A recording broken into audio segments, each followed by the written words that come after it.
Olá, pessoal, tudo bem? Vamos continuar com a disciplina, então, de princípios do agronegócio. Essa é a nossa última aula teórica, tá? O tópico hoje é mercado futuro.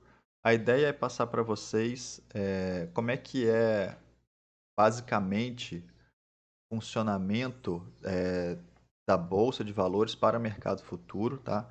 A ideia não é esgotar o assunto totalmente, porque ele é muito amplo e tem diversas particularidades e detalhezinhos do funcionamento de cada tipo de mercado. Então, é um assunto complexo, tá? Não é tão facinho da gente entender, mas depois que a gente pega a lógica, fica mais tranquilo de compreender qual é a forma de pensar sobre fazer contratos na bolsa para, basicamente, o objetivo, então, é garantir preços dos produtos agropecuários. Mas vamos começar do começo aqui. É, Hoje no Brasil, a principal bolsa de valores chama-se B3, tá? A B3, ela é o que resultou da fusão da BMF Bovespa, tá? Da BMF com a Bovespa. Antes se chamava, tinha o mercado BMF, tinha a bolsa BMF, tinha a bolsa Bovespa. Eles fundiram, formaram a nova bolsa e aí depois eles fundiram com uma terceira bolsa e formaram a B3. Então hoje todo o mercado de ações, de mercado futuro, né, de commodities e de dólar, de juros, de índice das empresas, né, de crescimento das empresas, é negociado na B3. Tá? Então, o pessoal ainda usa muito BMF Bovespa, o termo, mas o termo correto da bolsa hoje é B3. Tá? Essa é a bolsa centralizada para comercialização de ações e contratos futuros no Brasil. Então, vamos lá. A bolsa, ela é um mecanismo de redução de riscos associados à comercialização de produtos agropecuários, tá? Que é o nosso enfoque aqui. Então, o principal objetivo dela é diminuir os riscos de comercialização. Ele é um mecanismo privado, tá? O governo não participa é, da formação dos preços e dos contratos, né? Da elaboração dos contratos da bolsa. Então, são empresas, né? A bolsa, ela é uma empresa e ela é que faz a gestão de todos os contratos, de todos os produtos que são negociados dentro dela. Não tem participação do governo. Então, a comercialização de mercados futuros, especificamente, trata da comercialização de contratos. Pessoal, olha, se não entender isso aqui no começo, depois não vai entender o raciocínio. Tudo que está sendo negociado em termos de mercado futuros dentro da bolsa são contratos. Não estão sendo negociados os produtos. Estão sendo negociados contratos relativos aos produtos. Tá? Então, guardem isso. O local de negociação dos contratos é na bolsa de mercadorias e futuros. Então, beleza.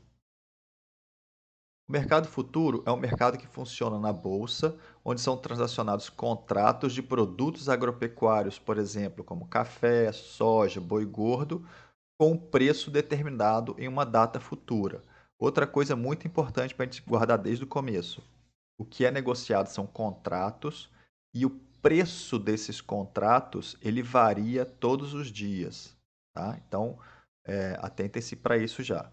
Então, o preço do contrato futuro ele vai variando ao longo do tempo. Então, o preço do contrato que vai vencer, por exemplo, em janeiro do ano que vem, hoje ele tem um preço, amanhã ele vai ter outro, depois da manhã ele vai ter outro preço, tudo com o mesmo vencimento para janeiro. Então, já vamos pensando nesse sentido. Então, na realidade, o que estão sendo negociados são intenções de preços futuros de uma mercadoria atrelado aos contratos que são padronizados. Então, já que os contratos são padronizados e a única variável que muda ao longo do tempo dentro de um contrato é o seu preço, o que você está negociando é o próprio preço desse contrato. Tá? O mercado.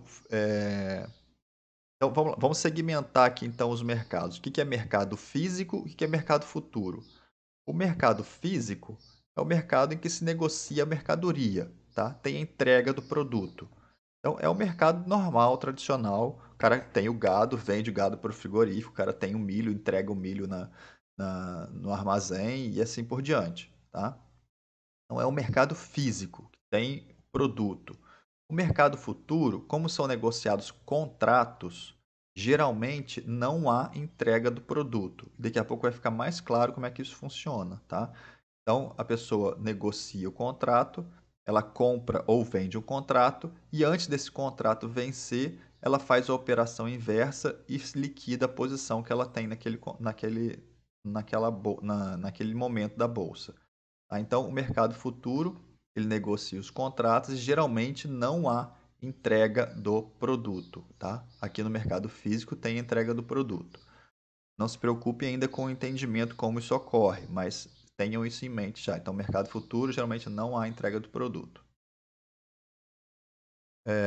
As bolsas, né? Como eu já falei, a Bovespa negocia ações de empresas e títulos do governo. A BMF negocia os contratos vinculados a mercadorias e ativos financeiros, e aí tem a palavra derivativos, tá? Pode ser que vocês vejam essa palavra por aí. Um derivativo, na verdade, é um contrato derivado de um produto. Então, o contrato de café é um derivativo do produto café. O contrato de boi gordo é um derivativo do produto boi gordo, tá? Então, a Bovespa negocia a ação das empresas, né, e títulos do governo, e a BMF negocia, então, os contratos. Mas como eles se juntaram, então, eles formaram a nova bolsa, isso foi lá em 2008, e depois, em 2017, a fusão da nova bolsa com a CETIP formou a B3, como eu falei lá no começo. Tá? Ah, a bolsa, ela é um local organizado de negociação, centralizado, tá? Ele tem a função de proteção de risco, tem a função de descoberta de preços futuros, é uma alternativa de investimentos e os negócios são realizados aos pares. Tem que haver sempre um comprador e um vendedor com a intenção de comprar e vender esses contratos para que os negócios se realizem, tá?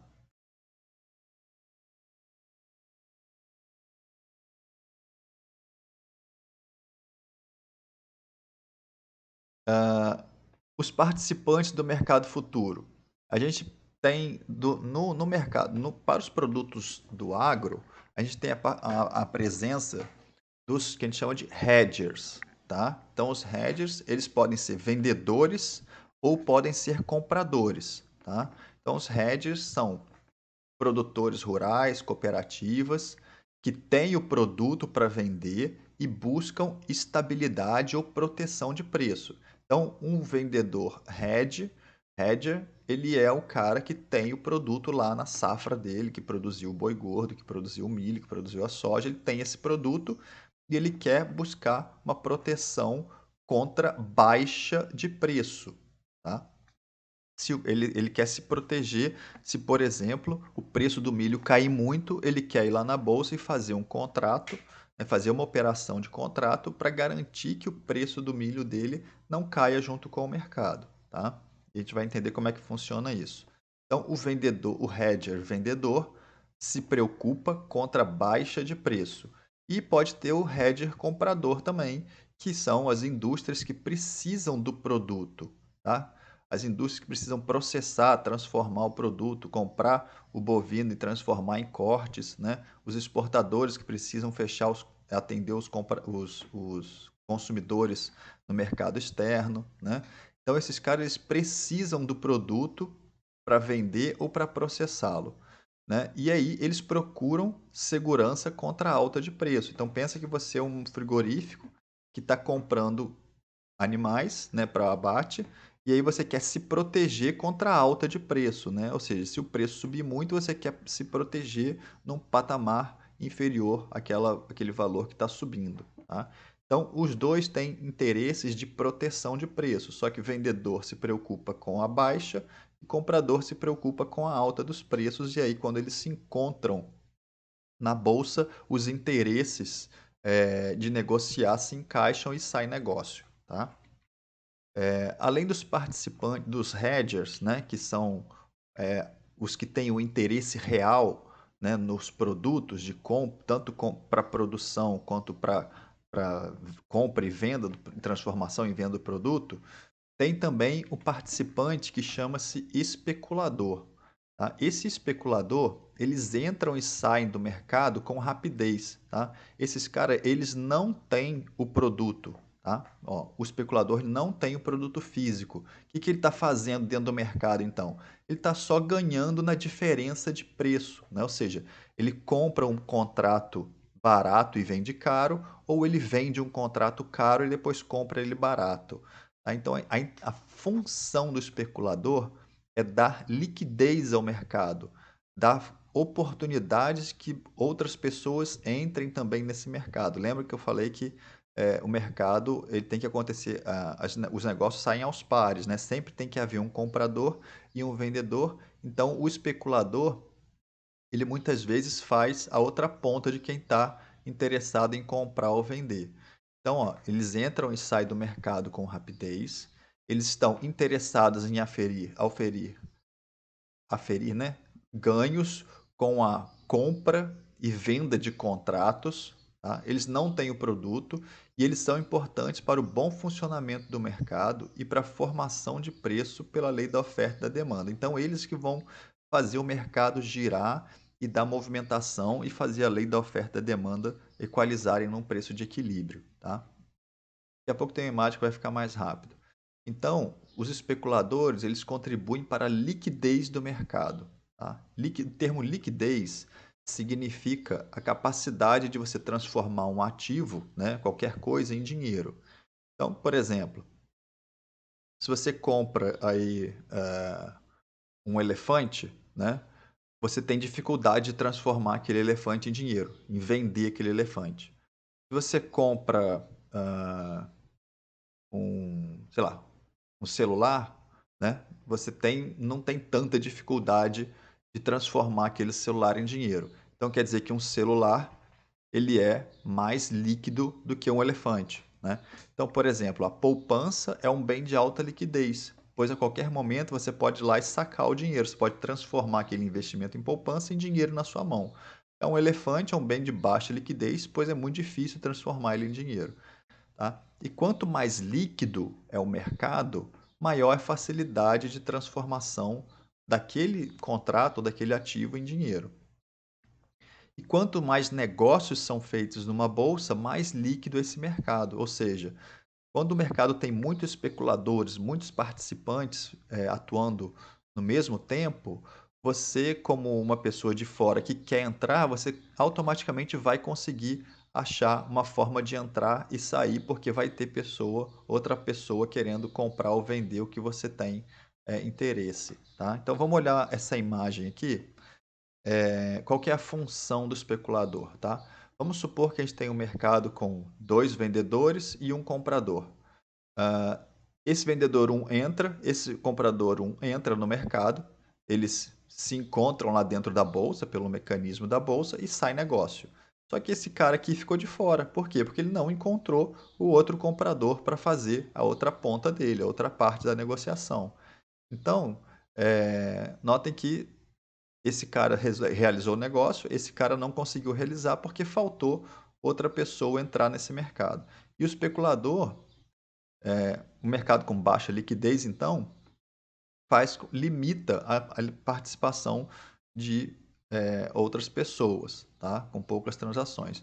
A função do especulador, então o especulador, como ele entra e sai muitas vezes ao longo do dia, e eles são numerosos dentro da bolsa, sempre que um vendedor ou um comprador quiserem entrar, eles sempre vão encontrar um especulador querendo fazer a ponta contrária. Esse comprador sempre vai achar um especulador querendo vender e esse vendedor sempre vai achar um especulador querendo comprar deles. Tá? Então, ele dá liquidez para o mercado. Ou seja, eles realizam muitas transações, permitindo que aquele cara que estava de fora consiga entrar. O detalhe é que o mercado ele é impessoal, tá, pessoal? Esse vendedor não sabe quem é esse, e esses vendedores também não sabem quem é esse comprador, E os especuladores também não sabem quem são os compradores, quem são os vendedores. Eles estão negociando ali somente aquele preço pelo mecanismo, usando um mecanismo, hoje em dia online, né, da bolsa. Tá? Eles não se encontram fisicamente para negociar. É tudo feito pelo computador hoje, né? Então vamos ver isso com detalhe também. Tem também a importante participação das corretoras, tá, e dos operadores.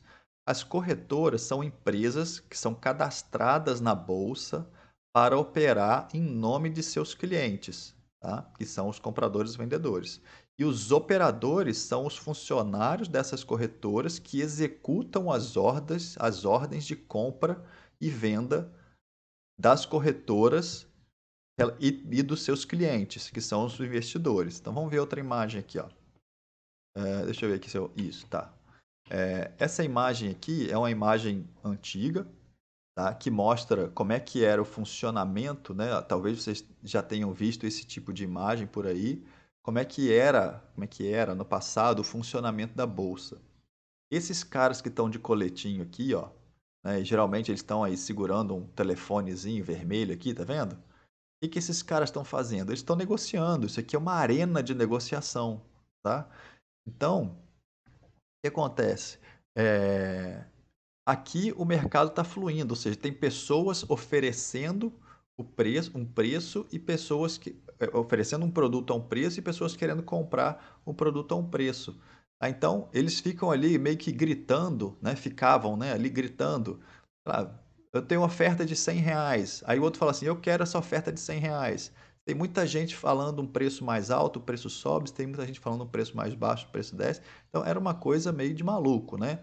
Quem gritasse mais alto aí, e aí eles até, tipo, balançavam a mão assim, no sentido para fora, quer dizer que está vendendo, e no sentido do corpo assim, chamando, como se estivesse chamando, quer dizer que está comprando. E aí, quanto mais gente fazendo o mesmo gesto, você sinalizava que o mercado estava subindo ou descendo. Tá? E as ordens para esses caras que estavam aqui dentro eram transmitidas por esses telefones. E da onde vinham essas ordens? Das corretoras, né? As corretoras davam a ordem e falavam, fulano, oferece o preço tal aí. Aí o cara gritava lá, o meu preço é tal. Né?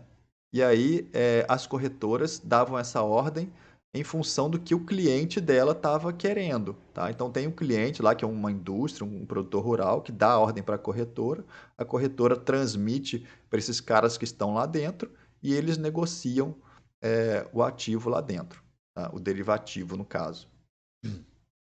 Então era assim que funcionava. Hoje em dia, esse é o pregão físico, tá? Acabou isso, tá? Hoje em dia as operações são feitas todas online, tá? A bolsa ficou só como um local centralizado, onde estão lá os servidores, os computadores, várias corretoras estão lá também. Mais um lugar de visitação, não tem mais aquele pregão ao vivo. E hoje esses são os corretores, né? Então tem aqui a imagem de uma corretora famosa aí, a XP Investimentos, ela tem um escritório lá em São Paulo e aí é, esses aqui são aqueles caras que ficavam lá dentro gritando preço, agora são esses caras que ficam aqui, ó, fazendo ordens de compra e venda pela internet, tudo centralizado no mecanismo da bolsa, tá? Então, olha só, a gente tem lá os operadores que fazem o trabalho do pregão lá dentro, mercado, né, presencial lá dentro, que não existe mais, hoje é tudo online. Então você tem o vendedor e o comprador, aqueles caras que têm lá o interesse de vender e o interesse de comprar o produto físico, mas que procuram as corretoras para fazerem os contratos futuros para proteger de queda ou redução de preço, dependendo da ponta, comprador ou vendedor. Essas corretoras dão a ordem para os operadores e os operadores ficam ali então trabalhando nos seus computadores para ver o que está acontecendo com a ordem de cada um deles. Tá? Então é assim que funciona. Você, como vendedor, né, um produtor rural ou uma indústria, você pode chegar lá na bolsa diretamente e dar uma ordem? Não, você tem que procurar uma corretora e essa corretora que vai dar as ordens para você. Você tem que pagar um valor para elas e elas vão te fazer esse serviço, tá? Porque elas são cadastradas pela bolsa. Elas têm que ter uma série de características aí que a bolsa exige, tá? Quais são os tipos de contrato que existem? Existem contratos à vista, que são os mercados físicos, Né? Temos contrato a termo e tem o contrato futuro. Eu coloquei essa divisão aqui só para a gente ter uma noção de qual que é a diferença entre eles. E ainda tem o contrato de opções. Tá? Contratos à vista são aqueles que têm pagamento e entrega do bem. Ocorre imediatamente após a negociação. O pagamento ocorre ali no ato. Esse tipo de contrato não é negociado na bolsa. Geralmente é fora da bolsa. Os parceiros negociam pessoalmente a transação, define-se um preço, quantidade, local de entrega e aí se realiza a transação de um contrato à vista. Estou só colocando isso aqui porque o termo contrato à vista ou negócio à vista vai ser importante daqui a pouco. Tá? O contrato a termo é um contrato em que comprador e vendedor definem um preço, uma quantidade, a qualidade do produto no momento e o pagamento, a entrega do produto é feita no momento futuro. Tá? Então, a gente combina hoje, né? Por exemplo, eu vou produzir soja e eu combino com o cara que vai comprar essa soja que eu vou entregar essa soja no final da safra quando eu colher. Tá? O pagamento pode ser feito parcialmente, antecipado, né, como garantia. Tá? E esse tipo de contrato geralmente é fora da bolsa também, mas existem algumas possibilidades de fazer contratos a termo dentro da bolsa. Fora da bolsa é como se fosse uma venda antecipada. Tá? Então, geralmente, os contratos a termo são sempre liquidados, né? Ou seja, encerrados com a entrega do produto. E, como eu falei, dentro da bolsa não tem mais entrega de produto. Então, os contratos a termo também são muito difíceis de serem negociados dentro da bolsa. A gente está falando de negócio dentro da bolsa, são os contratos futuros, tá? E os contratos de opções. Tá? Então, nem coloquei aqui o de opções, mas o que é importante para a gente aqui é entender o que são os contratos futuros. Tá? Contratos são objetos padronizados, tá? Que têm elevada liquidez. Nem todos os produtos podem ser negociados na bolsa, pois não são padronizados. Tá? Então, alguns produtos têm características que fazem com que os contratos possam ser padronizados. Tá? Então, se você pensar, por exemplo, etanol, milho, soja, café, boi gordo, você consegue padronizar um pouco, padronizar as características desse produto para entrarem no contrato. Tá? Muitos produtos não têm essa possibilidade de padronização. Tá? Então, a padronização ela permite que o comprador e o vendedor possam negociar o contrato sem precisar ver o produto.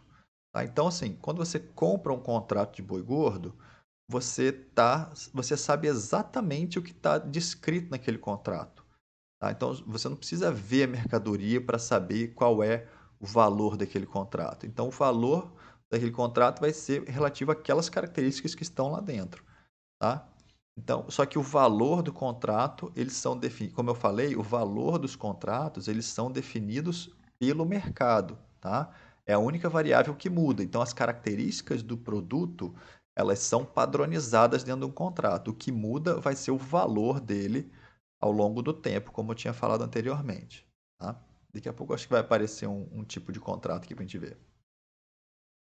Quais são os principais derivativos negociados atualmente, as principais commodities do agro? Açúcar, etanol, boi gordo, café arábica, milho, soja, ouro, petróleo, tá? Tá certo que ouro e petróleo não são do agro, né? Mas são commodities também. A gente já viu o que é o termo commodity, né? Então essas são as principais aí, principais produtos negociados aí na BMF. Né? E tem outros, lógico, tem o dólar mesmo, índice da bolsa e assim por diante, tá? Tem várias outras opções. Mas de commodities são esses. Então aqui, ó, esse aqui é um exemplo de um contrato futuro de milho por liquidação financeira, tá? Ou seja, não tem entrega do produto. Então esse aqui é um exemplo, ó. O que é o objeto? Milho em grão a granel, com odor e aspectos normais, duro ou semiduro e amarelo. Código dele é SCM. Tamanho do contrato são 450 sacas de 60 quilos, equivalente a 27 toneladas métricas. A cotação em reais, com duas casas decimais. A variação mínima lá de 1 centavo. O lote padrão é um contrato. Último dia de negociação, todo dia 15 do mês. Data do vencimento, dia 15 do mês de vencimento. Caso não haja sessão de negociação, a data será a próxima sessão. Os meses que vence o contrato, janeiro, não são todos os meses, tá? E o tipo de liquidação, tipo financeira, ou seja, não tem entrega do produto, é uma liquidação feita por diferença. Vamos ver daqui a pouco o que acontece. Esse aqui é um exemplo de contrato de boi gordo, né? São bovinos machos castrados terminados em pasto ou confinamento, isentos de defeitos, com peso vivo de 16 arroba, idade máxima de 42 meses, 54% de rendimento de carcaça, totalizando 330 arrobas. Essa é a especificação do contrato de boi gordo. O vencimento é todos os meses, somente liquidação financeira não permite a entrega física. Antigamente poderia ser entregue lá em Araçatuba, mas hoje não mais acontece isso. Então, de novo, liquidação financeira. São 330 roupas que se referem a aproximadamente 18 a 20 cabeças, que seria igual aí um caminhão para transportar esses animais. Tá? Então, só para exemplificar aí, o que consta dentro de um contrato. E veja que aí não aparece o preço, porque o preço é a variável que muda. Tá? Quando a gente vai então pensar como que eu vou operar esses contratos, o que, que eu vou fazer dentro da bolsa para poder ter aquela proteção que eu quero, né? Primeiro que você pode entrar, você tem que entender o seguinte: você pode entrar numa negociação comprando ou você pode entrar numa negociação vendendo. Tá? Então aqui começa a entender como é que é a lógica do mercado. Ela é um pouco diferente da lógica normal, que você só consegue vender um produto que você tem na mão e comprar um produto que outra pessoa tem. Então você vai dar uma ordem, uma intenção de compra, ou você vai dar uma intenção de venda. Tá? Então, compra e venda de contrato significa que você pode entrar comprando ou você pode entrar vendendo. Tá?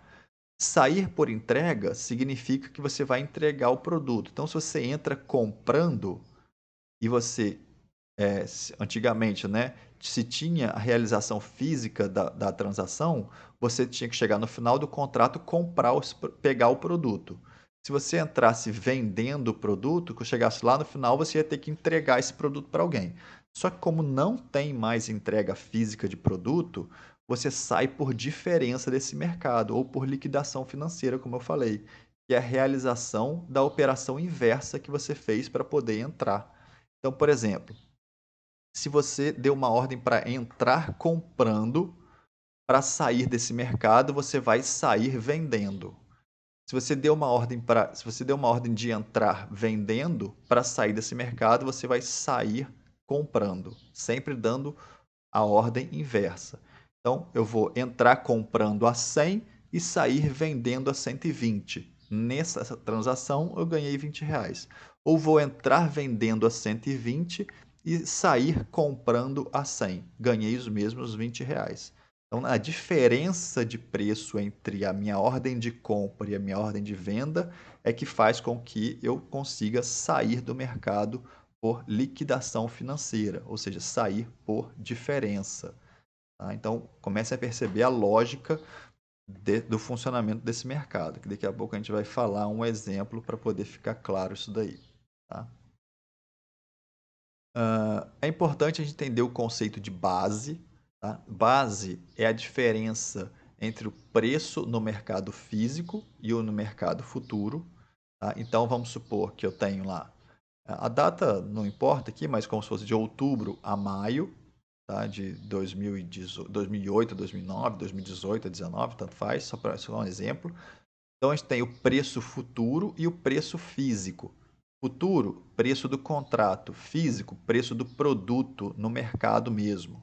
Então, tem lá, no físico, em outubro, estava 8, R$ 10, no futuro estava 15. E aí, ao longo do tempo, veja que o preço do produto foi mudando, subindo nesse caso aqui, e o preço do contrato foi caindo, né, nesse caso aqui. Então, o conceito de base é essa diferença. Lá em outubro de 2008, por exemplo, a base era 10 para 15. E à medida que o tempo foi passando e chegando próximo ao mês de vencimento do contrato futuro, a base foi diminuindo, tá? E aí tem uma convergência da base. E aí quando chega no final, quando chega em maio de 2009, por exemplo, quando tem provavelmente o vencimento do contrato futuro, o preço do futuro e o preço do físico é o mesmo. Tá? Então, nesse intervalo de tempo, tem que haver uma convergência da base, ou seja, ela tem que ir diminuindo até chegar no ponto em que os preços de futuro e físico sejam iguais ou muito próximos. Essa é uma característica que deve acontecer para que o mercado futuro opere de maneira satisfatória e que as pessoas consigam encontrar a proteção de preço que elas querem, tá? Então, é isso. Então, a base, por exemplo, o contrato de boi gordo com vencimento em fevereiro de 2007, ó, esse aqui é um exemplo bem antigo, a imagem que eu peguei da BMF. Então, ó, em 3 de março de 2006, eu tinha uma diferença entre o preço do boi gordo, que é a linha azul, e o índice da BMF, que é o índice de preço calculado lá pela Exalc, que dá o preço do boi gordo. Então, notem que, à medida que o tempo foi passando, o preço do boi gordo foi se mantendo estável, deu aquela subidinha, caiu, depois subiu de novo, e o preço do índice também se movimentou e chegou lá no final, tá vendo? No final, que eu quero dizer, próximo ao vencimento do contrato, tá? Então, em março de 2006, o contrato para fevereiro de 2007, tá? Ele chegou nesse preço aqui junto com o índice da BMF. Tá? Aqui eu só troquei a informação no começo do slide. Tá? Então, o azul é o preço do contrato e o vermelho é o preço do boi gordo, tá? No mercado à vista, calculado pela Exalc. Mas não importa, o que importa é que a base ela converge. Tá? Então, por isso que faz com que o mercado funcione. Então, antes a base estava 50 para 58, né? 8 pontos, R$ 8 aqui, e aí depois chegaram num preço de convergência de 55, tá? No vencimento do mercado em 2007. Beleza? Então, só para ilustrar esse conceito de base. Aqui um outro, tá, aqui é outro exemplo da base também, milho futuro, tá? Os dois preços indo para o mesmo caminho, para o vencimento do contrato, tá? E assim por diante. Então vamos entender o que é um hedge, tá? Deixa eu ver aqui só, tá? O hedge, tá? A palavra hedging, né, ou hedge, significa proteção de preço, tá? Então são operações realizadas por compradores e por vendedores que possuem ou necessitam da mercadoria. Então, o hedge é uma operação feita por aqueles caras que têm ou que precisam do produto. O especulador não faz hedge no mercado de agro, tá? O objetivo é fixar o preço futuro. Tá? Então, o objetivo não é sempre aumentar o preço ou sempre diminuir o preço. O objetivo é fixar o preço futuro do produto que você precisa vender ou que você precisa comprar. Para fazer o hedge, que é uma das estratégias, existem inúmeras estratégias no mercado futuro, o hedge é uma delas, você tem que usar os dois mercados, o mercado físico e o mercado futuro. Tá? Ele consiste em fazer uma operação oposta no físico e no futuro. Ou seja, você compra no futuro e vende no físico, ou vende no físico e compra, ou compra no futuro e vende no físico, ou vende no futuro e compra no físico. Tá? Ou seja, você tem que atuar nas duas pontas. Tem que ter o produto, comercializar ele e tem que atuar no mercado futuro.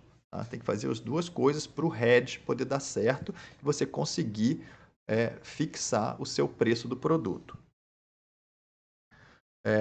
O fato é que quando você opera nos dois mercados, fazendo a ponta contrária de compra e venda nos mercados, o ganho de um mercado compensa a perda que você vai ter em outro. Então sempre vai acontecer isso. Se você vai ganhar no mercado físico, você perde no futuro. Se você ganha no futuro, você vai perder no físico e o saldo dessa perda e ganho vai ser a fixação do preço do produto. Tá? De novo, vamos ver um exemplo daqui a pouco para ilustrar isso. Então, esse é o hedge. Então, no hedge de venda, é feita pelo produtor rural. O cara que faz um hedge de venda é o cara que produz e tem o produto. Ele busca proteção contra a queda de preço, como a gente falou.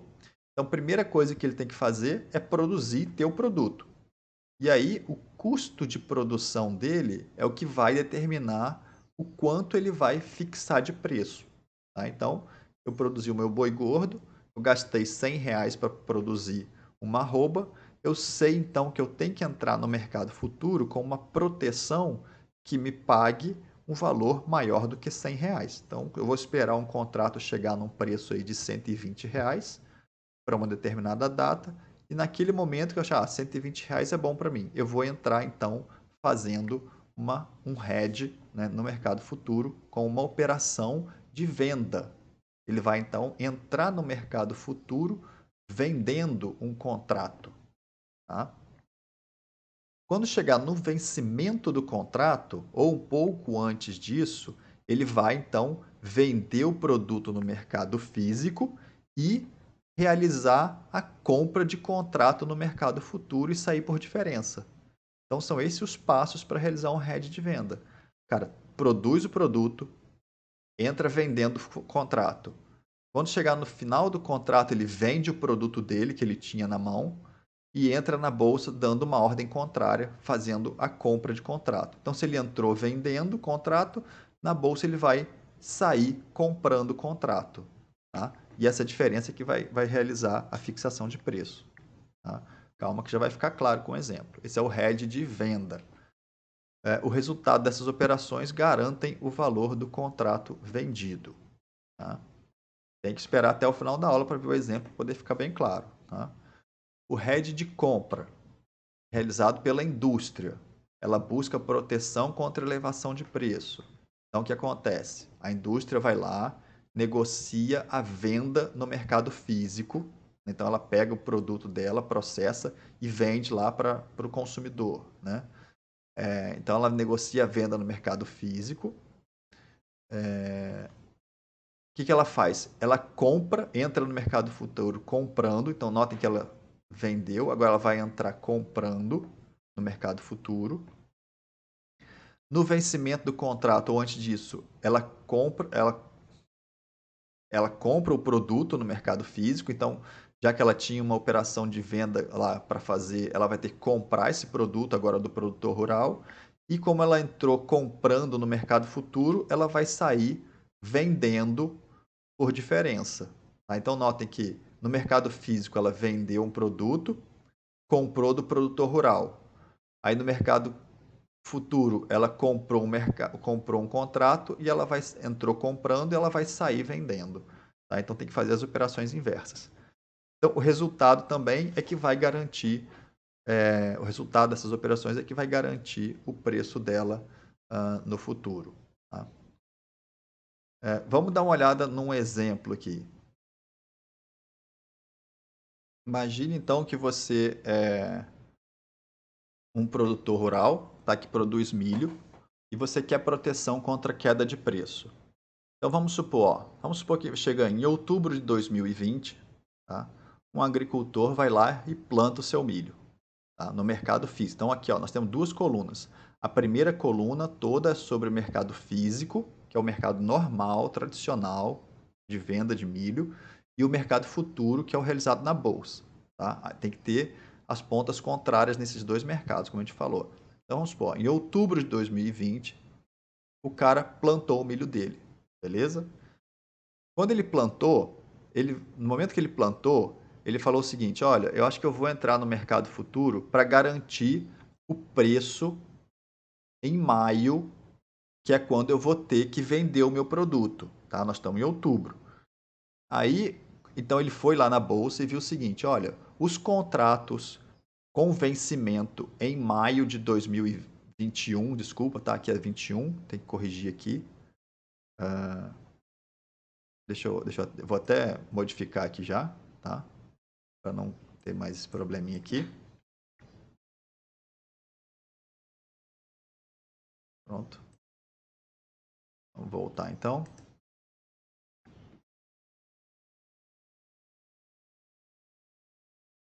Vamos lá.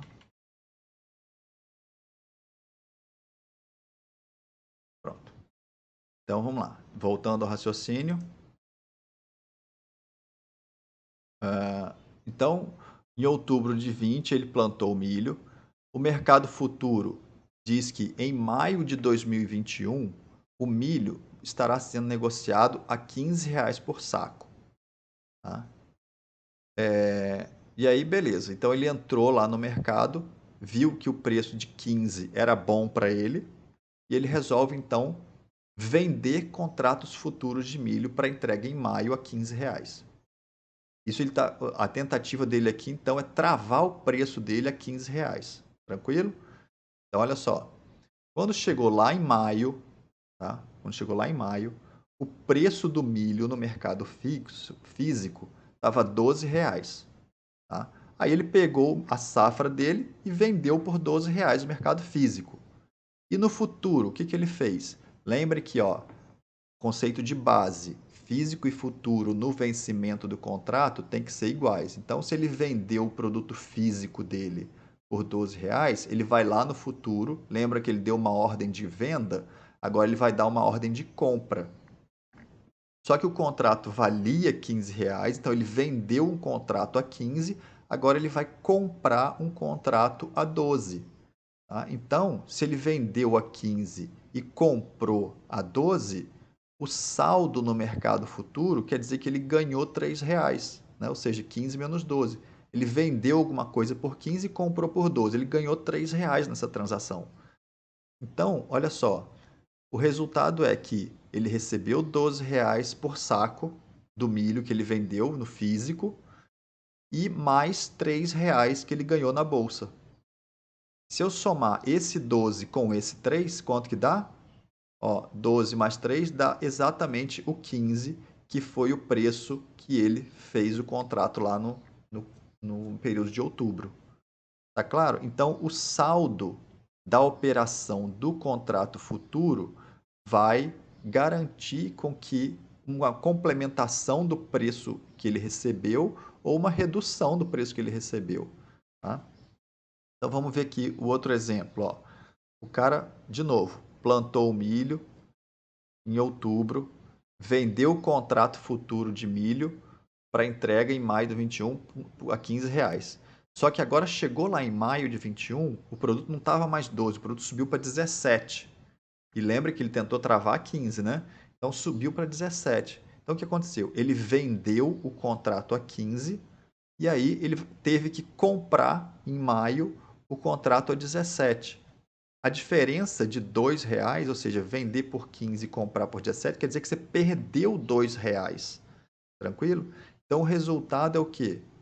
R$ 2, então 17 que ele recebeu menos 3 não, né? Menos 2, né? Menos 2 aqui daria os R$ 15, então, de garantia que ele fez na realização da venda de contratos lá em outubro, que é o preço que ele tentou travar.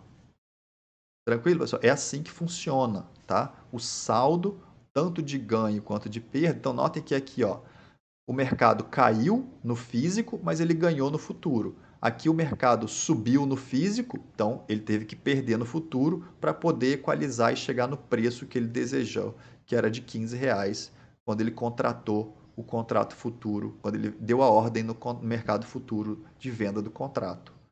Tá claro, pessoal? Então é assim que funciona.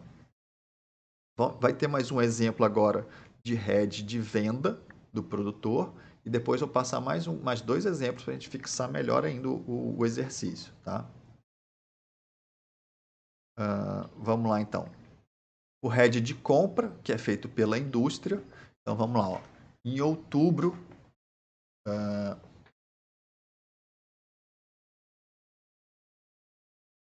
de 2020, a indústria então planeja a indústria planeja processar milho, tá? Tá, então quando chegou em outubro, a indústria fala assim, olha, quando chegar em maio, eu vou ter que comprar milho para processar. Aí o que ela faz? Ela vai no mercado futuro e compra contrato futuro de milho para maio a R$ 15. Então aqui ela está comprando o contrato futuro. Quando chega lá em maio, ela compra o produto do produtor. Por exemplo, se ela comprou a R$ 17, e no mercado futuro ela vende os mesmos contratos que ela tinha comprado anteriormente. Só que a venda agora foi feita a 17 porque o mercado estava a 17. A base convergiu para o mesmo preço do físico e futuro. Então, o resultado é que ele pagou pela saca de milho R$ 17 e teve um ganho de R$ 2. Ele comprou por 15 e vendeu por 17, então ele teve um ganho de R$ 2. Ou seja,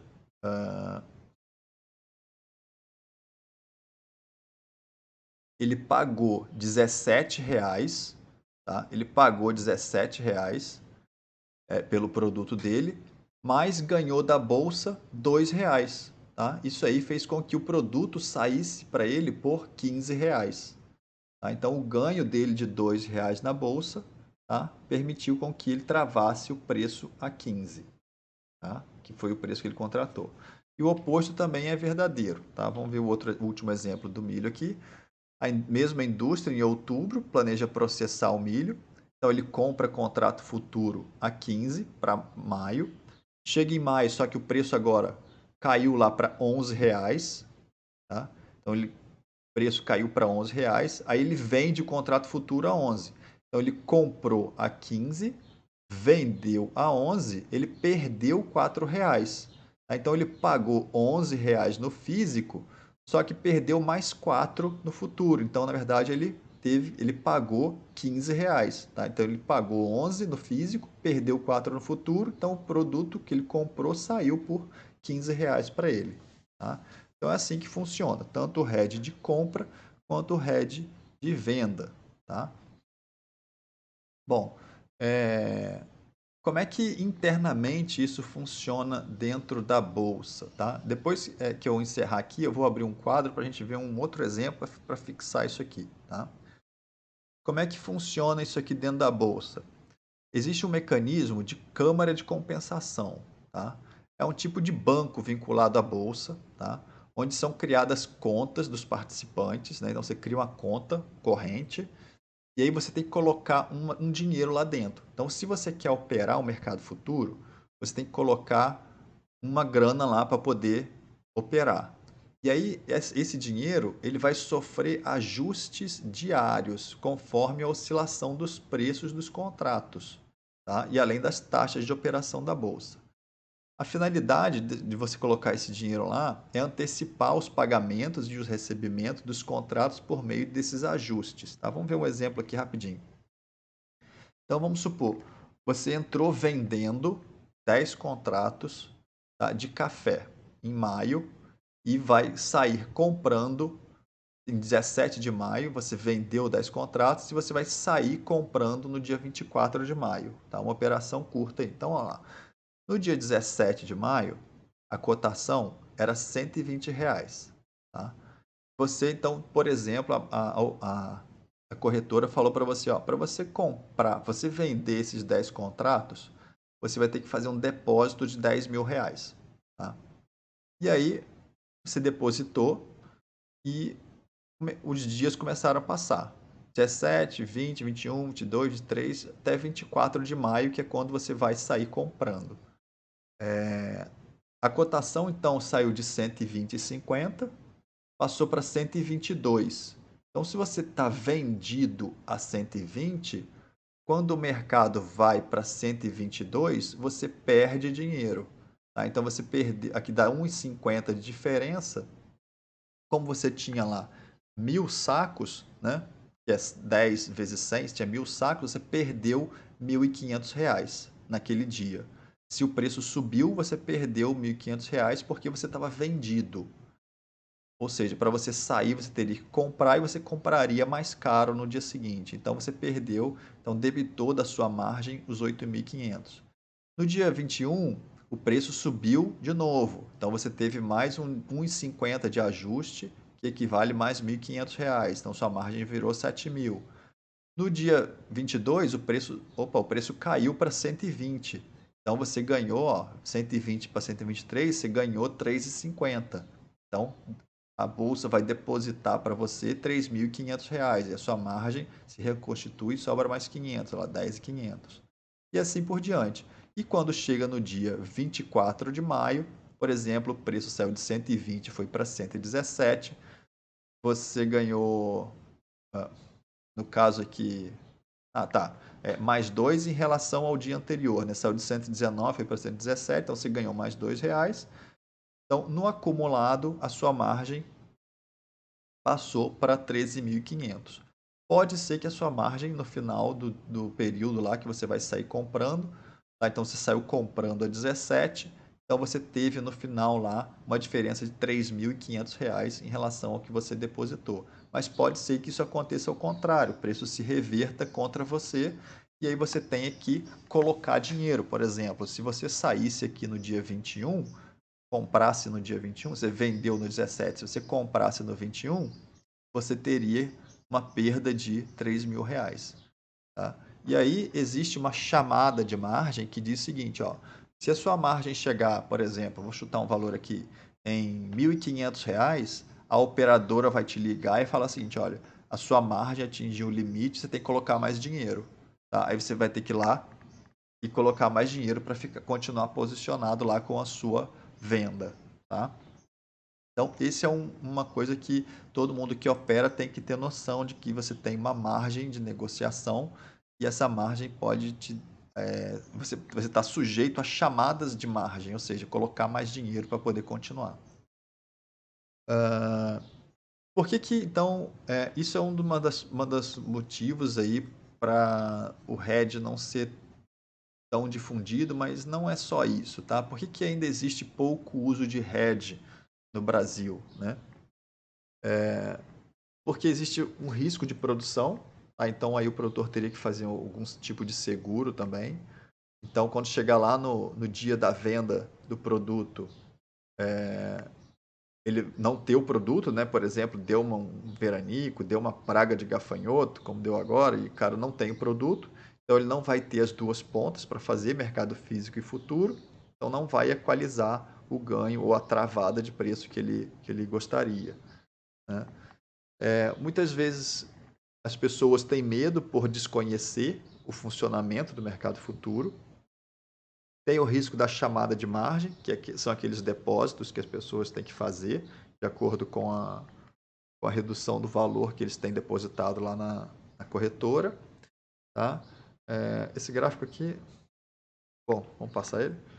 E aí, então tá. Vamos supor aqui que a gente tem. Tá, tem dois exemplos aqui agora, tá? Exercício 1 e exercício 2. Tá? Eles são bem parecidos com aquele que a gente fez do milho, só que eu vou fazer o seguinte, eu vou copiar eles para uma outra área aqui e vou compartilhar essa tela para a gente poder pensar aqui sobre ele. Tá? Bom, então para a gente já ir finalizando a aula, vamos só pensar nesses dois exercícios. Eu coloquei aqui nesse quadro branco para facilitar eu escrever aqui se for preciso. Nesse primeiro exercício, então, eu sou um produtor de gado de corte, tá? Eu estou engordando animais, tá? O meu objetivo aqui é garantir o preço de venda do boi gordo, tá? Esse é o meu objetivo. Eu vou começar, vamos supor que eu comece a minha engorda lá em maio de 2020. Eu calculei o meu custo de produção, ele vale R$ 180, então eu tenho uma estimativa aí que eu vou gastar R$ 180 por arroba para produzir os meus animais. Eu tenho a previsão de vender em setembro de 21. Tá? Então, eu estou em maio de 2020, fiz a estimativa do custo e pretendo vender lá em setembro de 21. Bom, muito bem. Aí o que aconteceu? Eu comecei o confinamento. Quando chegou em junho de 2020, lembra que eu comecei em maio? Quando chegou em junho de 2020, eu olhei lá na bolsa e os contratos com vencimento em setembro de 2020 estavam valendo R$ 220. Tá? Então, eu olhei para o meu custo de produção, 180, contrato para setembro, que é quando eu gostaria de vender, está 220. Eu vou fazer uma transação no mercado futuro, vou fazer um hedge. Então, o que o produtor tem que fazer para garantir o lucro da venda em setembro de 2020? O que ele tem que fazer para garantir esse lucro aqui de 180 menos 220, de R$ 40 por arroba? Então, vamos lá. Aí, quando chegou lá em junho, ele entrou, então, fazendo uma operação. E aí, a outra informação que a gente precisa é de quanto vale o mercado físico lá em setembro, tá? Mas vamos pensar daqui a pouco. Então, vamos pensar aqui, ó. Maio, custo de produção 180. Custo de produção 180. O tempo foi passando. Quando chegou em junho, eu vi a oportunidade no mercado futuro. Eu fiz então a venda de contrato com vencimento em setembro por 220. Tá? Então chegou em junho, eu fiz isso. Para setembro. Quando chegou lá em setembro, eu vendi os meus animais. Quando chegou em setembro, eu dei essa informação aqui, ó. Eu vendi os animais por 170, tá? Vendi os animais por 170. Então notem que custou para eu produzir 180 e eu estou vendendo por 170. Então, teoricamente, esse preço de venda dos animais está menor do que o meu custo de produção. Não está bom, né?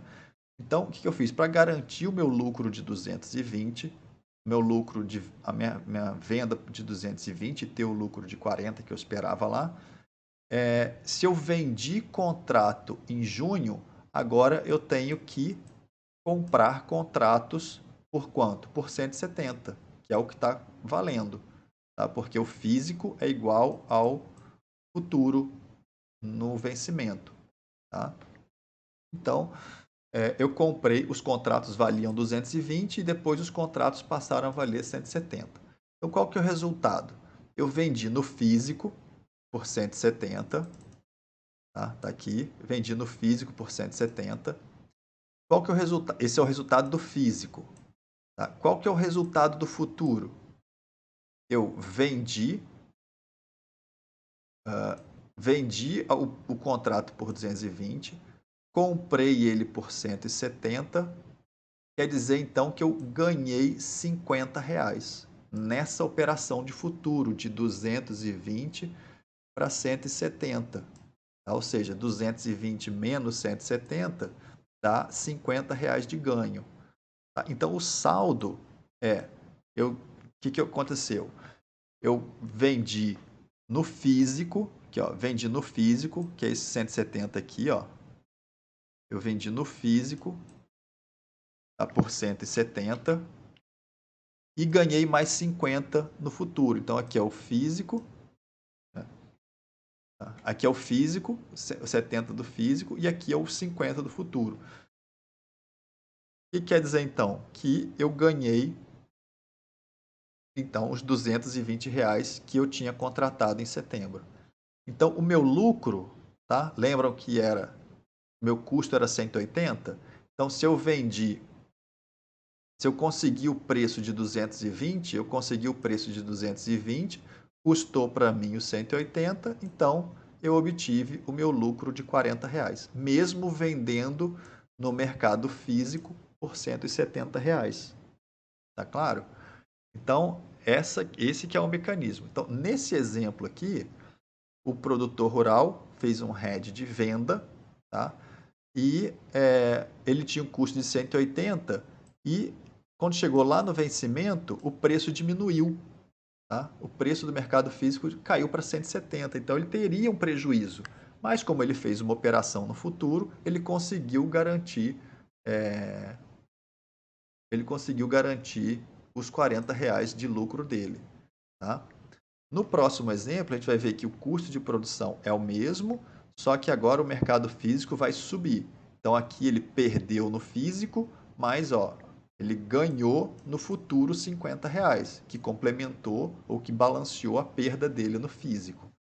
Tá? No próximo exemplo, vou colocar aqui agora, esse foi o exercício 1. No exercício 2, tá? Vamos olhar aqui. São os mesmos dados, tá? Eu sou um produtor de gado de corte, tá? O objetivo é garantir o preço de venda. Eu comecei em maio, o custo de produção é 180, a previsão de venda em setembro de 21. Aí, em junho, então de novo, ó, custo 180, os dias passaram. Quando chegou em junho, eu vi a oportunidade de travar o meu preço a 220, fazendo uma oferta de venda de contratos no mercado futuro. E aí, quando chegou para vencimento em setembro, e quando chegou em setembro, eu olhei lá o mercado físico, tá? Vendi os meus animais por exemplo, quando chegou em setembro, o mercado estava a R$ 250.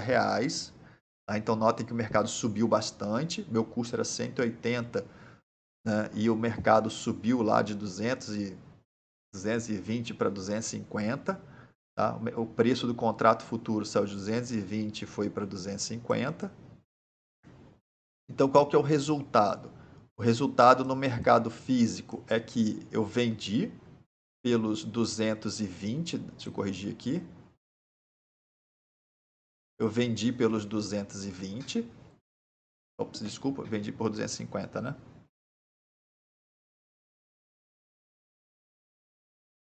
Eu vendi pelos 250, tá? Então, o futuro foi 220 menos 250. Então, eu vendi por 220 e comprei por 250. Isso quer dizer que eu perdi R$ 30, tá? Então, perdi R$ 30. Saí de 220 para 250, né? Ou seja, eu vendi alguma coisa por 220 e comprei por 250. Então, eu perdi R$ 30. Então, note que essa perda do mercado futuro vai resultar no seguinte, ó, o meu saldo. Então, eu tinha no físico aqui, ó, R$ 250, eu vendi os meus animais, menos os R$ 30 que eu perdi, então a minha arroba saiu para mim por 220.